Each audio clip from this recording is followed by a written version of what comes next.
What's up, everybody, and welcome back to NWI RC. Today we're going to take this axial crawler, the seat with the C10 body, and these are the factory wheels. If you guys watch my other videos, you'll see that I wasn't having really good luck with these, nor when I put these INJORAs on.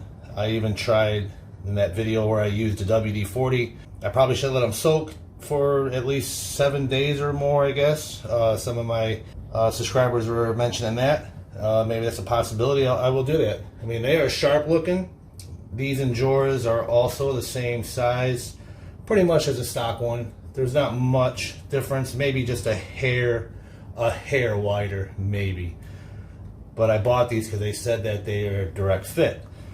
But if you guys recall, in my shock upgrade, I use these RC Lions 43mm shocks.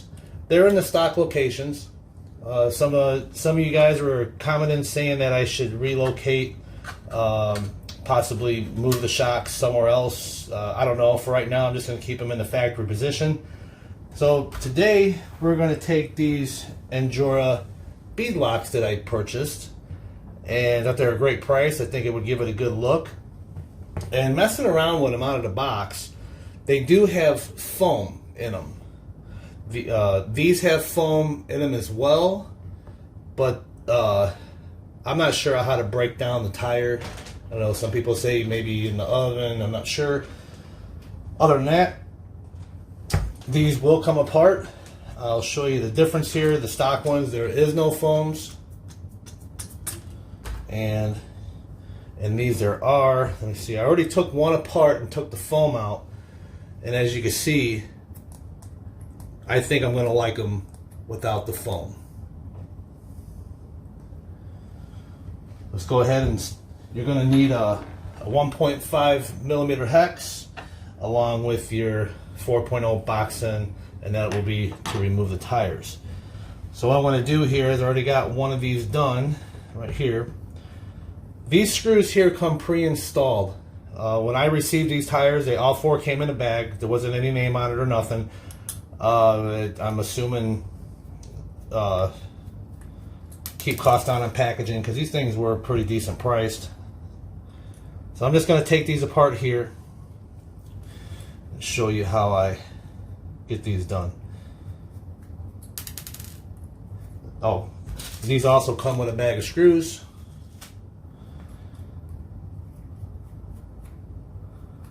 And all this is doing is holding on the black ring that I'm about to pull off here in a second. Okay. So here's the ring. I'm going to pull that off and show you guys. You just line them up at them holes, and how I pulled the rubber off was just, or the foam out. So I just kind of stretched it. So we can just pull this whole thing out. And this is your ring. This is two pieces here. I think the screws, I don't know if you can see that very well, but there's screws that go in the center. I think that's just cosmetics, because I see nothing of use for them screws other than looks, which I will put the screws in there. So here, I'm going to put the ring on. I'm going to take the tire. We're going to pull this foam out. That's what your foam looks like inside the tires. We'll set that aside. Let's go ahead and assemble this wheel back. I want to make sure I put them back the same way. And it does appear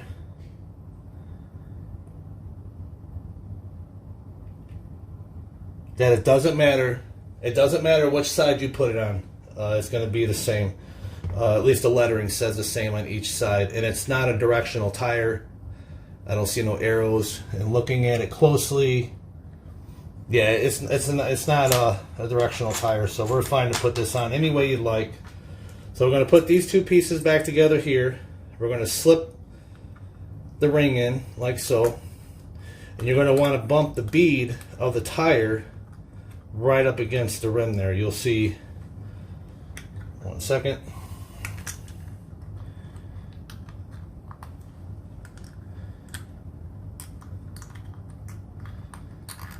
Pull that black ring, you're going to want to pull down. As you can see, you don't see that ring.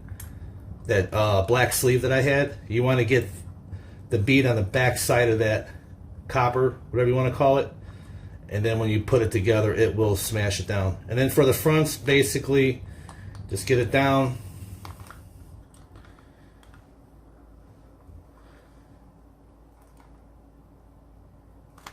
Past the lip there. Okay. Alright guys, now what you want to do is take your black ring, and I'm not sure if you can see it, but there's a little lip there for your bead. Okay? And all you're going to do is just line this ring up, put this ring here, line it up with that bead, and then when you push down, you want to line those holes up. Let me see if I get it lined up here. Which can be kind of a pain, but once you work it, it'll look like that. And now your tire is beaded. So what you want to do is take your little screws. I'm not going to bore you guys. I'm just going to go ahead and put in a couple. You'll see where they came off in the factory holes. So I got to line it up a little bit. I just wanted to try them without the foams. I may put the foams back in. I'm not sure. If you own these same bead locks from NJORA, please let me know your thoughts on it, on how you set yours up. Did you keep your foams in, or did you take them out? So all I'm going to do here is get these, at least get 4 of them started. And I'm not tightening them down all the way because I want to make sure the rubber is on good. These screws are small. You might lose some if they fall off your bench or work area. They're pretty tiny, and there's a lot of screws they give you here. So I'm going to go ahead and get these 4 on and show you what the tire looks like. Okay. So as you can see, it's nice and clean. Everything's installed properly. Just make sure that everything looks good before you go start cranking them down. Okay, now I'm just going to take my driver. I got the clutch set on 1. If I feel I need to go higher, I'll go 1.5 on it. This here will allow you so you don't strip it. So I'm going to go around.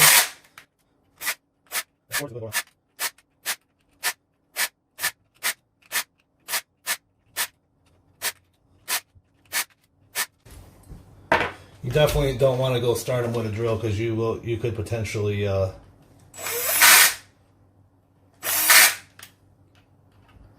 strip them.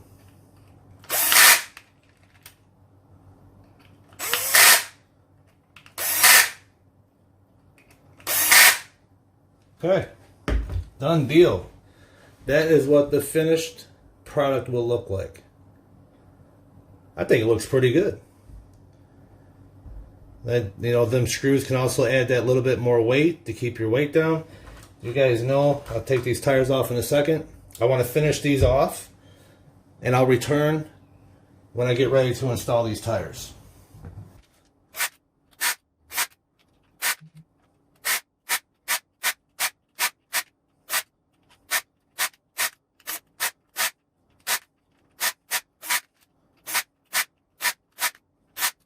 Alright everybody, we are back.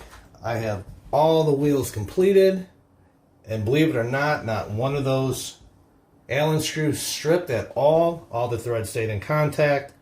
The key trick is to make sure you line up that center black ring, because if you don't have it centered, you will have some problems. I had a problem on one of the wheels where I had a hard time getting it aligned, because it won't spin very good on the rubber, so you just have to pick it up, replace it down. Not a big deal. This was a very, very, very easy process. Now you guys may want to keep your foams. That's fine if you don't want to go through all this extra work. Otherwise, if you want to keep your foams, all you got to do is take the provided screws and screw them in, and you'll be good to go, because they already have everything set for you from the factory. And here they give you 20 extra screws. That's kind of handy, because then I can use them maybe for a different project or for whatever I want to use them for. Okay, so we're going to go ahead and get these. I'm going to take our 4.0 box. I'm going to go ahead and get these factory tires and wheels off. Okay, I got a little issue here. My hex will not fit in there, so what I'm going to have to do, I'm going to have to remove these screws and see if I could get it to fit that way. I think that's going to work. And there we have it. And she's tight. So then all I have to do, we'll go ahead and do the rears.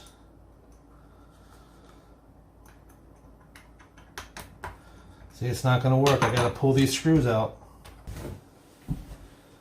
All right, they are now fully installed, and I think they look great. I don't know. What are your guys' thoughts on that? I think they look pretty good. Okay. Also, I did find the other foam. I just had it hanging over here on the other side, so my cats couldn't grab it. I will put them up here soon. And what else was there? Oh, very important. Before we go take this thing and take it up on the course, you guys remember it actually wasn't an install of these Coda Racings because something happened with the footage. I can't remember exactly why or what happened. I think I was using a different camera and just the shot didn't come out good. I believe that's what it was. But it turned out, these turned out really nice. But I blew my motor, the stock motor that was in here, and I believe it was from adding all this extra weight is what I'm thinking. Because it'll steer, but it will not turn. So I'm assuming the motor's bad. So a bunch of guys were telling me to go with this hot racing. It's a 66T.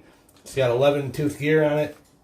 It's supposedly a direct swap out, because I didn't want anything really complicated at this time.